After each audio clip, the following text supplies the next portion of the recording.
Hello everyone, यहाँ सबैलाई मेरो न्यू ब्लगमा स्वागत छ। अनि आजको ब्लग चाहिँ प्राकृतिक लभरहरूको लागि छ। हेर्न सक्नुहुन्छ कति मजाको हरियाली।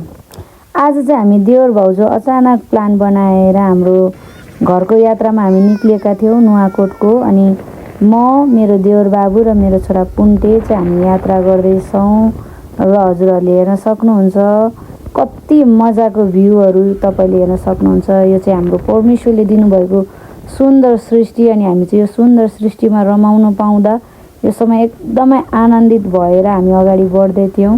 र हामीले चाहिँ कति कुराहरू चाहिँ पुरानो कुराहरू चाहिँ हामीले यो दिनमा, आजको दिनमा याद गर्ने मौकाहरू पायौँ। हामी देवर भाउजूले पहिलाका कुराहरू जो हामीले बिर्सिसकेका थियौँ, आजको रेगुलर लाइफमा हामी बिजी भएको कारण त्यो कुराहरू बिर्सिसकेका थियौँ।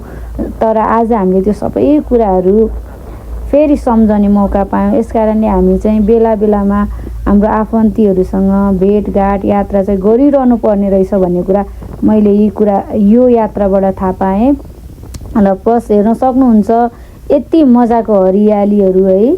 कति कुराहरूमा चाहिँ हामी एकदम पुरानो कुराहरूलाई सम्झेर खुसी हुँदै अगाडि बढ्दै थियौँ भने कति कुराहरू चाहिँ रोडहरू देखेर अनि रोडको साइडहरूमा गएको सानो सानो पहिरोहरू देखेर चाहिँ हामीलाई अलिकति नमजा पनि भइरहेको थियो, रोडमा भएका खाल्टाखुल्टीहरू देखेर।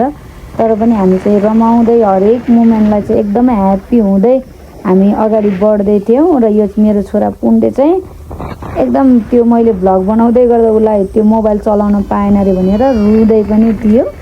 तर पनि हामी अगाडि बढ्यौँ, कन्टिन्यू नै अगाडि बढ्यौँ साथीहरू। आजको भ्लगमा हेर्न सक्नुहुन्छ यति राम्रो भ्यूहरू तपाईँले देखिरहनु भएको छ है। अनि हामी चाहिँ जाँदा जाँदा हाम्रो घरको बाटोमा चाहिँ यो झरना पर्छ। यो झरना चाहिँ अहिले अलिकति सानो छ तर बर्खामा एकदमै ठुलो हुन्छ। र यो झरनामा चाहिँ मैले एकछिन देवरलाई स्कुटर रोक्न लगाएर यो झरनामा पनि थोरै रमाएँ, भिडियोहरू बनाएँ है। एकदमै ह्याप्पी भयो। आजको मोमेन्ट चाहिँ एकदमै ह्याप्पी थियो। सो अब हामी हाम्रो घर आइपुगिसकेका छौँ। उहाँ चाहिँ मेरो सासुआमा हुनुहुन्छ।